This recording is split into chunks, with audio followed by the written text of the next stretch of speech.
Isidro, já que estamos a conversar mesmo, eh, Angola, o regime do MPLA ganha as independências, digamos assim, obtém o poder, a força, que é um histórico que já se sabe, já não é mais segredo, e andamos a explicar às pessoas o que é que aconteceu. E hoje muitos começam agora também a amadurecer a consciência de que esta independência foi sequestrada. Os portugueses deram a independência, mas o MPLA sequestrou. Ora bem, isto alimentou as Não, possibilidades de só quem rapidamente aqui, sequestrou a Álvaro, só independência. rapidamente. Sim. Álvaro, rapidamente aqui. Não existe a ideia de que o MPLA sequestrou as independências. Nós precisamos de ter aqui alguma atenção. Se houve uma negociação, Hum, então aquilo que acontece em Angola é o que era suposto ser, com um processo de independência que foi totalmente sabotado, ok? uhum, Que foi uhum, basicamente um processo fraudulento. Ok, uhum. então nós não podemos falar que o MPLA sequestrou as independências. O MPLA não sequestrou nada. O MPLA simplesmente cumpre o papel que foi designado a fazer perante aquilo que é a fraude que existiu dentro desse processo. Ok, existe mas é o MPLA que fraudulentou ou foram os portugueses? Porque os portugueses sabiam que devia haver o processo eleitoral. Eles, ao fazerem isto, eles vantajaram, não é? Deram vantagem ao MPLA e o MPLA, como bem dizes, é o súbdito. É um súbdito, está ali a cumprir uma agenda que não é do MPLA. Mas a partir do momento em que há uma fraude nesse processo, que há uma fraude inclusive nas negociações, nessas negociações todas que foram existindo, né? Uhum. Desde nós estamos a falar dos acordos do Alvor, Do Alvor. depois vamos falar depois dos acordos de Bicesse e de outros tantos acordos, ok?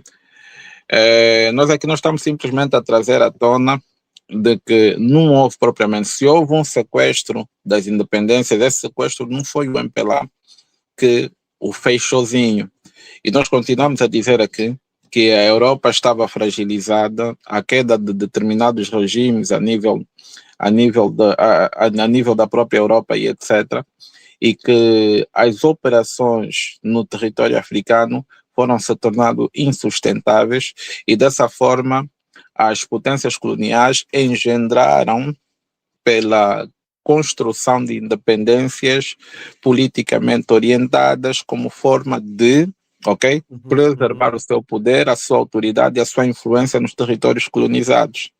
E sendo assim, eles tiveram que agir como agir como árbitros dentro dos processos que se desenrolavam dentro dos territórios fragilizados pelas lutas de Ok. libertação, ok? Então, eles vão agir como árbitros, eles vão conduzir determinados processos e pelo menos na história do mundo, é a primeira vez é a primeira vez, não, né? Nós vimos muito disso, mas nós conseguimos ver que é impossível que o teu opressor seja o indivíduo que te vai conduzir a uma nova aurora. E é basicamente isso que a gente assiste. Nesse processo de independência, de negociações entre os diferentes atores políticos na altura, ok? O próprio colonizador vai surgir dentro da mesma história como uma figura moral incontornável. Aquele que vai se certificar que os movimentos consigam andar com seus próprios pés, que façam isso. Isso não existe.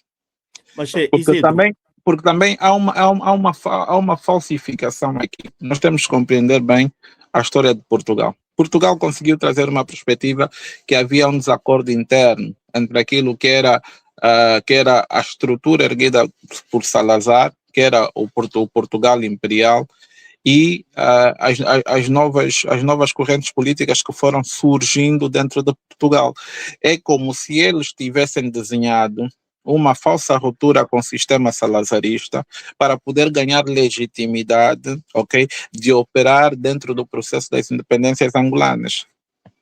mas agora, Isidro, o que nos estás a dizer é como se o Portugal ainda comanda o grupo do MPLA, mas de facto nós vimos que Portugal tem servido de trâmite, não é?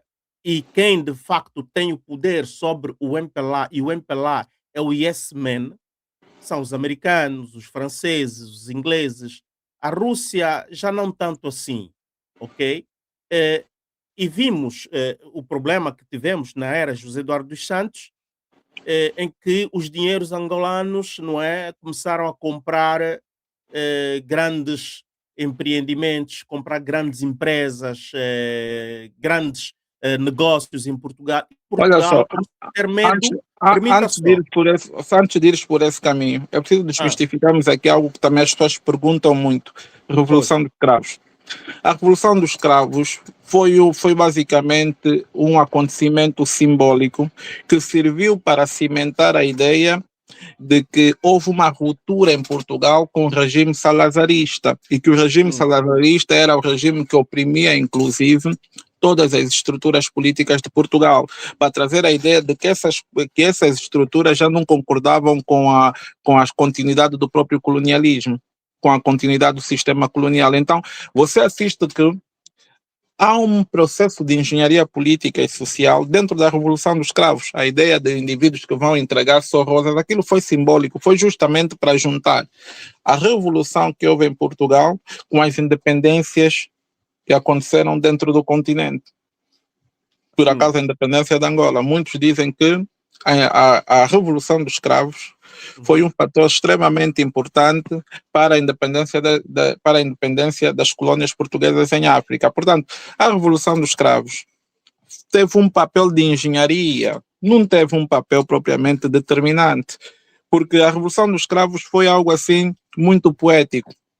Ah, não, chegar com cravos para dar aos soldados, evitar sei lá o quê. Não, aquilo foi simbólico, mas aquilo dentro do contexto que acontece, ele surge para justificar que a libertação dos uhum. países e das colônias de Portugal em África só foi possível por via desse processo de independência e dessa revolução dos escravos que acontece em Portugal.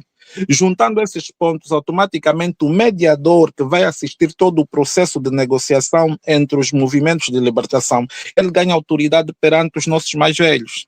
Ganha autoridade do gênero tipo, olha só, se nós não tivéssemos libertado Portugal da ditadura salazarista, com certeza vocês ainda estariam sobre o jugo colonial. E aí Ok, é que entram esses indivíduos todos para protagonizar esse tal processo que ficou conhecido como processo de descolonização, mas que descolonização não tinha nada. Depois vão se destacar figuras como Rosa Coutinho, o Baltazar Rebelo de Souza,